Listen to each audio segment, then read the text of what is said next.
Hello students, मैं नितिश खन्ना और अब मैं आपको लेकर आया हूँ आपके लिए part 3 chapter number 2 science micro organisms friend and few.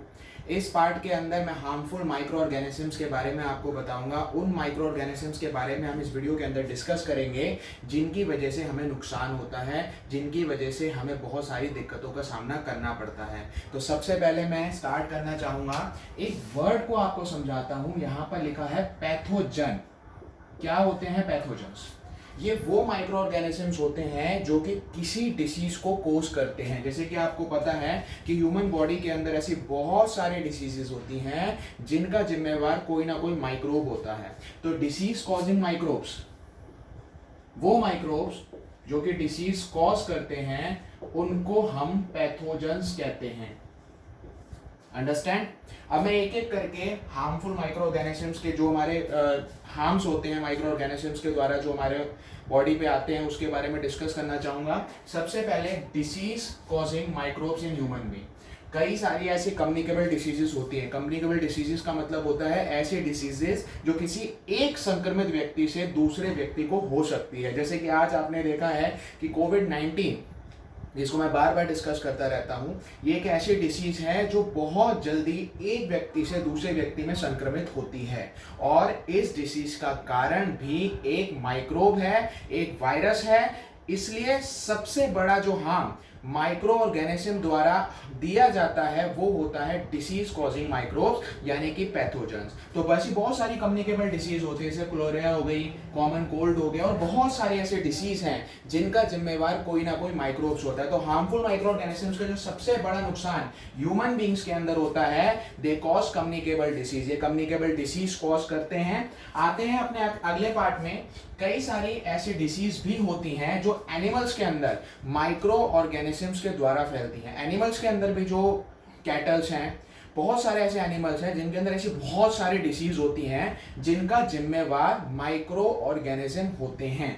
बहुत सारी ऐसी डिसीज है। एंथ्रेक्स हो गया जो खासकर कैटल में होती है, उनका जिम्मेवार एक बैक्टीरिया होता है। और मैं बताना चाहूंगा सिर्फ एनिमल ही नहीं, प्लांट्स के अंदर भी ऐसी बहुत सारी डिसीजेस होती हैं जिनके जिम्मेवार माइक्रो ऑर्गेनिजम्स होते हैं। जैसे कि मैंने यहाँ पर एक डिसीज का नाम लिखा है, रस्ट ऑफ व्हीट। व्हीट का जो पौधा होता है उसके अंदर जो एक डिसीज होती है उसका कारण भी एक माइक्रोब होता है। तो अगर हम बात करें ह्यूमन बींग्स के अंदर, एनिमल्स के अंदर, प्लांट्स के अंदर, तीनों के अंदर अगर कोई डिसीज का सबसे बड़ा कारण है तो वो माइक्रोब्स हैं। आगे हम यहाँ पर बात करते हैं फूड पॉइजनिंग। क्या होती है फूड पॉइजनिंग, इसके बारे में मैं आपको बताना चाहूंगा।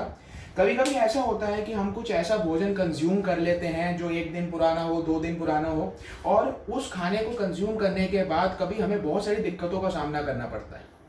जैसे हमें वॉमिट हो जाती है, हमें लूज मोशन लग जाते हैं, हम डॉक्टर के पास जाते हैं दवा लेने के लिए, तो डॉक्टर हमें कहता है कि आपको फूड पॉइजनिंग हो गई है। फूड पॉइजनिंग का मतलब क्या होता है?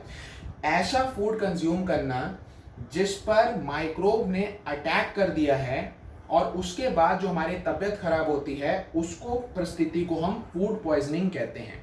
यानी कि फूड पॉइजनिंग का भी बहुत बड़ा कारण माइक्रोब है। तो ये भी एक ऐसा हार्म होता है जो माइक्रोब ह्यूमन बीइंग को पहुंचाते हैं, फूड पॉइजनिंग। इसलिए कहते हैं कि जब भी कभी आप भोजन कर रहे हैं तो भोजन गर्म करके ही खाना चाहिए, कि अगर उसके अंदर कोई भी ऐसा माइक्रोब है जो हमारे अंदर फूड पॉइजनिंग जैसी परिस्थिति पैदा कर सकता है, वो अपना मतलब मर जाता है। आगे मैं आपको कुछ ऐसे मेथड्स बताता हूं जिसके द्वारा हम अपने फूड को प्रिजर्व कर सकते हैं, किस तरीके से फूड पॉइजनिंग हमें ना हो। कौन कौन से ऐसे मेथड्स हैं जिससे हम अपने भोजन को प्रिजर्व कर सकते हैं। तो सबसे पहला हमारा तरीका होता है यूजिंग प्रिजर्वेटिव। कई सारे ऐसे केमिकल्स होते हैं मार्केट में जो एज अ फूड प्रिजर्वेटिव का काम करते हैं, खाने को बचाने का काम करते हैं। ऐसे बहुत सारे केमिकल्स आपको मार्केट में मिलेंगे, बहुत सारे ऐसे केमिकल्स हैं, उनको हम फूड प्रिजर्वेटिव्स कहते हैं। इसके अलावा कॉमन सॉल्ट का यूज करना, शुगर का यूज करना, ऐसे बहुत तरीके होते हैं। सॉल्ट का यूज करके भी हम खाने को खराब होने से बचा सकते हैं। आप अगर कहीं मीट मार्केट में जाते हैं, फिश मार्केट में जाते हैं, तो फिश जो मार्केट होती है वहां जो ओपन में फिशेस पड़ी होती हैं, उनके अंदर ऊपर नमक छिड़क के रखा जाता है ताकि वो प्रिजर्व करे। इसके अलावा चीनी का भी एक बहुत बड़ा रोल होता है।